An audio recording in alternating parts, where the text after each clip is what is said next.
pananampalatayaan. At kailangan wag nang mamuhay yun para magpatuloy tayo doon sa bago na inilagay ng Diyos sa atin. Amen ba yan? O kaya ano nangyari? Ayan, nagkaroon tayo ng tinatawag na new identity.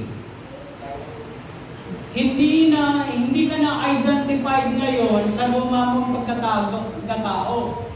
Tinanggal na ng Lord yan. Binigyan ka ng identity ng God. Na ano yung identity na yon? That you are now a child of God. Tinawag ka na ngayon na anak ng Diyos. Panindigan natin yun. Amen? Pag itong sinasabi ko hindi nangyayari sa'yo, magdesisyon ka ulit mamaya. Matatanggapin kita. Kasi lahat ng tunay at genuine ang relationship sa God, nakikita yung bago.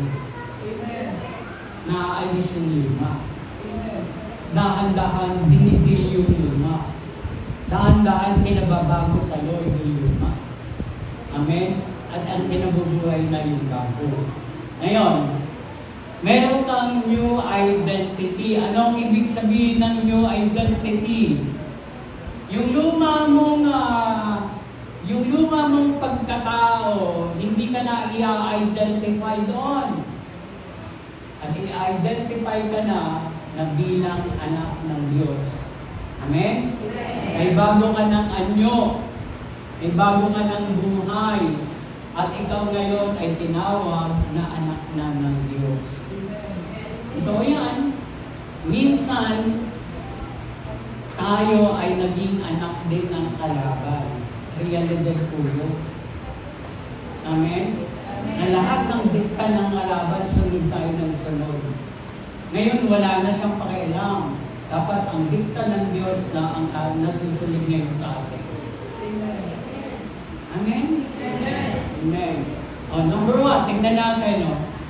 For you are all children of God. Tinawag ka ngayong anak ng Diyos through faith in Christ Jesus. And all who have been united with Christ in baptism have put Christ, like putting on a new cloth. Na meron ka ng bago.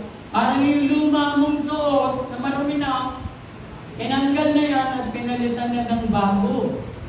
Yun yung kinlasify ngayon dito sa klase ng buhay mo.